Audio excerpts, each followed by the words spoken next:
นี่คือป่าสะบ้านพวกศาสตร์เลยใกล้งานเข้ามาได้ใกล้งานวันที่13เนาะงานบุญกองฮดนคุเล่ได้บุญกองฮดนคุเล่วันที่13ได้ใกล้สิฮอดแล้วมื้อนี้วันที่9ได้มื้อนี้15กันไปเอาเตยได้มื้อนี้ไปเอาเตยอยู่บ้านนางเนาะบ้านนางตามโบราณฐานมาในงานเตรียมพร้อมน้องมื่นนี่ทุ่มโฮมได้มื่นทุ่มโฮมอยู่ในวัดวาลามเนี่ยเตรียมพร้อมเนาะงานบุญกองฮดยคูเล่บ้านโคกศาสตร์ตำบลนาตาล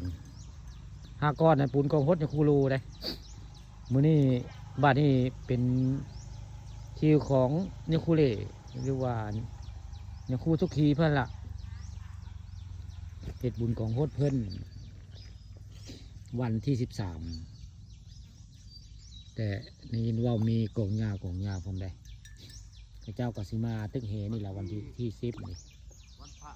วันที่12แล้วจุดธูปหมออ๋อวันที่12วันพระบ่จุดธูปบ่มื้อน่ะผู้ใหญ่เพิ่นเว้าได้วันที่12มีการจุดธูปเดี๋ยวเพิ่นเว้าผู้ใหญ่เพิ่นก็ถือลอตเตอรี่รางวัลที่1บ่ได้เพิ่น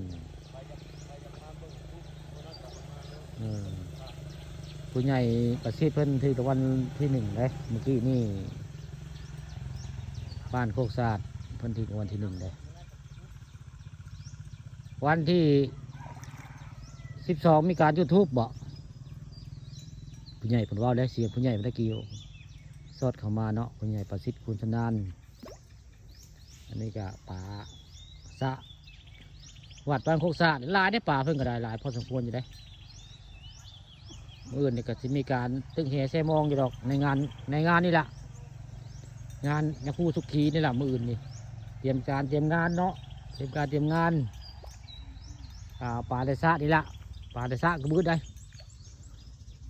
ยาคูเดซ่าเพิ่นเลี้ยงไว้เนาะลูกค้าป่าละคำเลยบอกกล่าวว่าวันที่13นี่สิมีบุญกองฮด